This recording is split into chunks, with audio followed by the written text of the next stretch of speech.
Hey indie gamers, welcome to the Indie Corner feature, where every week I pull out a Nintendo indie game, feature it for you guys, and we talk about if it's good or not. This week I've actually got two games for you. Zenfa Productions' first game, ZaciSa's Last Stand, as well as The Letter by Treefall Studios. Now both games are in the same price range, as well as it's one-man teams that develop these games. However, that's about the only thing they have in common. As you'll see, they're completely different games. So let's get right into it, see what this one's about. Alright, so here we have ZaciSa's Last Stand. It's a tower defense game set in space. Now as you can see, there's 4 levels, and actually if you go to the right, there's 2 more levels. So there's 6 levels in total right now, with 2 more on the way promised by the developer. So we'll just start off easy with the first level. Now you can see that there's 3 modes to choose from. You have hard mode, easy mode, endless mode. Now since hard mode is selected by default for me, I just go with whatever the default is. So let's go with hard mode. All right, now unfortunately there's a lot on the gamepad that I can't show you guys.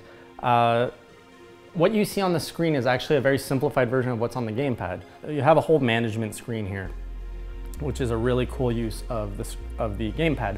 So whenever anything's happening in the game, you don't have to kind of pause the game. You can let everything go for an extra challenge and then just kind of set your bots and do all your organization on the gamepad while the game is still happening. A lot of different kinds of bots, each have their own strengths and weaknesses. Some will shoot faster, some will shoot harder but slower. The drone is actually one of the ones I love the most. It's this little drone that you can actually see moving around the screen. He goes off and attacks the other incoming ships. And actually, a fun multiplayer component of this game is if you have a second player with a Wiimote, he can actually control that drone and help you out. The point of the game is really easy. It's all about setting up the best defense that you can and defending against all these enemy ships that are trying to kill your little orb in the middle, which is pretty much, you can think of it as what you will. It's basically like a space station. You can upgrade a whole bunch of aspects of a node. You can upgrade their power, so how hard they shoot, what their range is, how many number of ships they can target, and the speed that they shoot at. So it's a pretty in-depth game in terms of strategy goes. There's a lot of ways to approach the problem, and each level has its own strategy that you have to come up with because they're so different from one another. And now the game actually, it starts off nice and easy. Like, it's not too punishing at first, but once you get up to like the 5th level, 6th level, or 5th, 6th wave, that's when things start to get a little hard, and of course you die. And that's the whole point of this game. It's all about trying to get the highest score you can get before you die. So sooner or later you will get overwhelmed, and that's just how you end the game. So it's very normal. It's not a frustrating kind of hard. It's just, all right, let's see how good I am. Let's see if I can beat my friends and all that. So yeah, as you're killing enemies, not only will you get money, certain enemies will drop special items. Now there's 4 items currently in the game. One that multiplies your score, so it helps you get a higher score. There's one that just nukes the screen and clears out all enemies, so that's good when you have a swarm coming. You have a health pack, which pretty much restores health to your base. And you have a third one, which I can't recall what it is. Oh right, this one doubles your money. So that's great to upgrade your base if you get one of those. It does look like they are dropped at random though, so that's a little unfortunate. Now the only other thing I'd like to comment on this game is its soundtrack, because the music in this game is phenomenal. I love it. It has that futuristic atmosphere to it. It fits the setting of the game very well. And it's just so catchy. Like as you're building your bots playing this game, it's a nice background music which just gets you hyped for it. Like it's not so much hype, it's the perfect match and has such a great beat. It's so catchy, it's just like... So overall, this game is very fun. I enjoy it, and I would definitely recommend this game. It's at a good price. The price is fair. It's about $3 in the eShop right now. The visuals, they do their job. They get the job done. The game mechanics have a lot of depth to it. There's a lot of strategy to this, and it's fun, and the music is great. So overall, it's a good package. If you're into high score games, you should definitely take a look at this one. Did you know ZaciSa's Last Stand's original name was Pixel Defense and was going to have pixel art. However, the developer later changed the art direction to use only crayons and renamed the title. Okay, now for our next game, it's The Letter by Treefall Studios. Now this game has had a lot of talk going on the net lately. Some people are calling it the worst game on the Wii U eShop, as well as some other sites have started discussions about, has Nintendo given up their quality control over games? So this game is definitely drawing a lot of attention, although negative, but hey, the developer is probably making a good amount of cash off of it. So this is what we're gonna look into.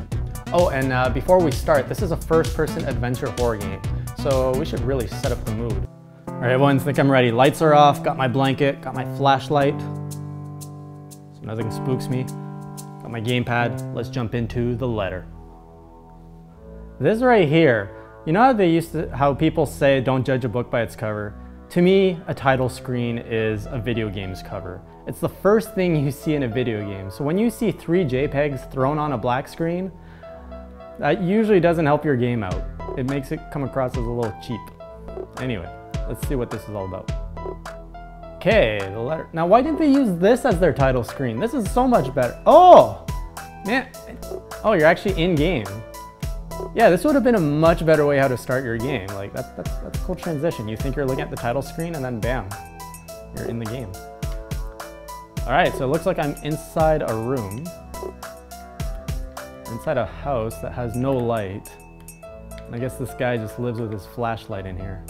Okay, now, another thing I want to point out is when you're playing this with the gamepad, it actually goes blank after you get into the game.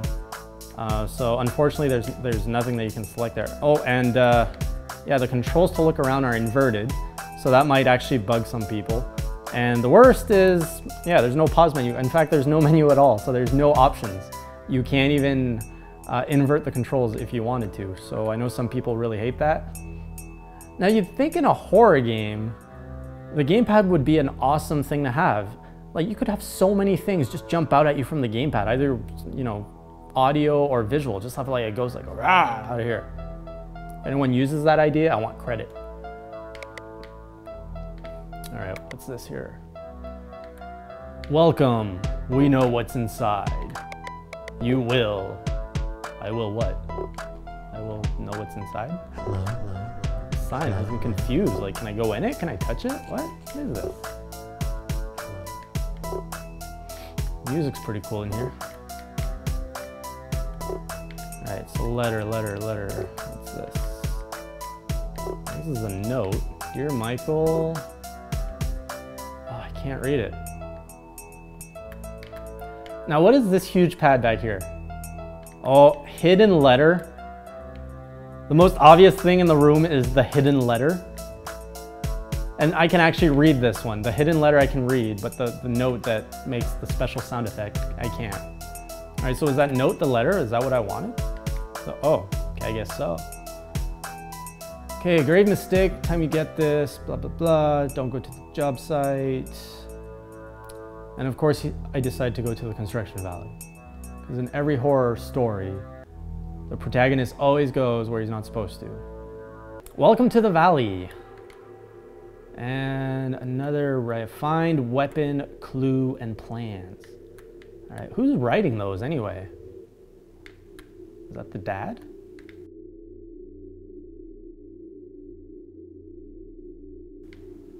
I really wish there was a run button though. I have spent so much time just walking around trying to search for this. Wait, what? Who's that guy? Oh! Jason! You want to play a game?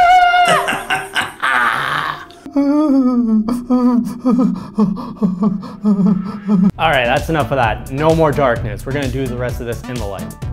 All right, now I won't spoil the rest of this game for you guys. There's actually one more level after this. It's actually a really short game, but if you do want some surprises, I'm going to leave it out there. That's why I'm not gonna play through this entire game.